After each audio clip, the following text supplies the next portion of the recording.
Sharia cities are not allowed in Texas. It's February 24th, 2025, and these are your headlines. Well, Governor Greg Abbott is making it clear that Sharia cities have no place in Texas, responding to growing concerns over the planned Epic City development in Josephine.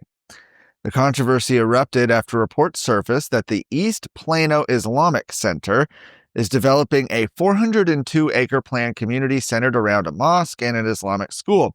And while developers describe the project as a housing community designed to meet the needs of local Muslims, critics say it could function as an exclusionary enclave, undermining, of course, American legal and cultural norms. Amy Meck, a commentator with the Rare Foundation, raised alarms about the project in a viral post on X, describing it as a walled-off Islamic community built around Sharia, not American values.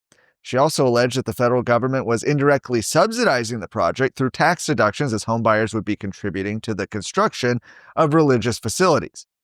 In response to the growing concern, Governor Abbott posted on X that Sharia law in cities are not allowed in Texas, nor are no-go zones.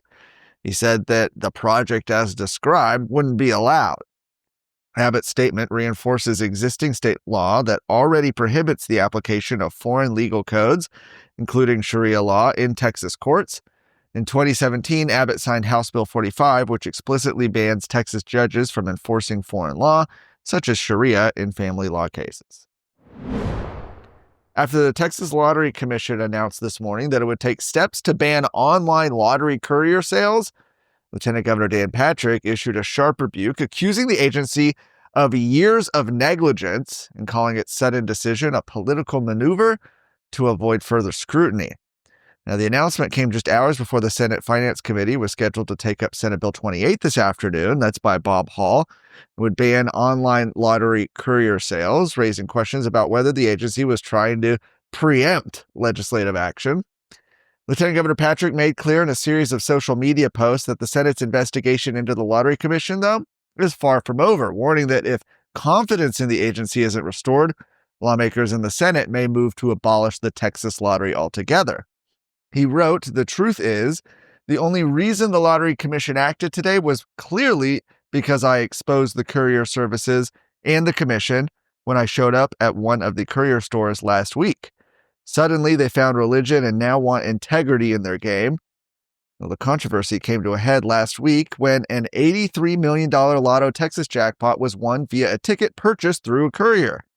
Patrick personally visited one of these operations just 6 days ago, and now with the commission suddenly banning couriers, he says its motives are obvious.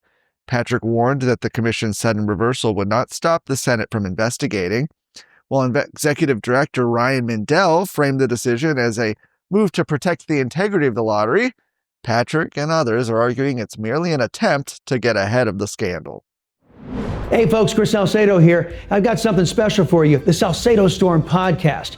As your friendly, liberty-loving Latino, I bring you a mix of engaging discussions to help us fight for our state and our conservative values. It's the perfect way to stay informed and engaged in what's happening around you.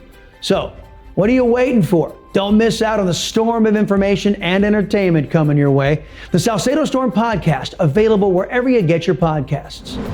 A federal grant sub-award agreement between the University of Texas at Austin and Planned Parenthood of Illinois has been terminated, according to documents obtained by Texas Scorecard.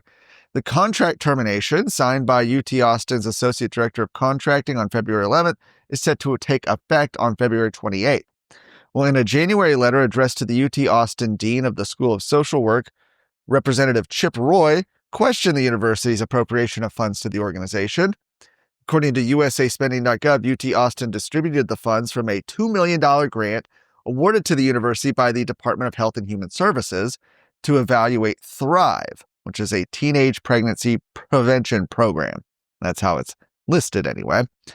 As of the termination date, over $111,000 had been obligated to Planned Parenthood of Illinois via UT Austin to study the sexual health education organization aimed at youth. In late January, Representative Roy introduced a measure to stop federal grants from going to universities affiliated with any school-based service site that provides abortion drugs or abortions to students.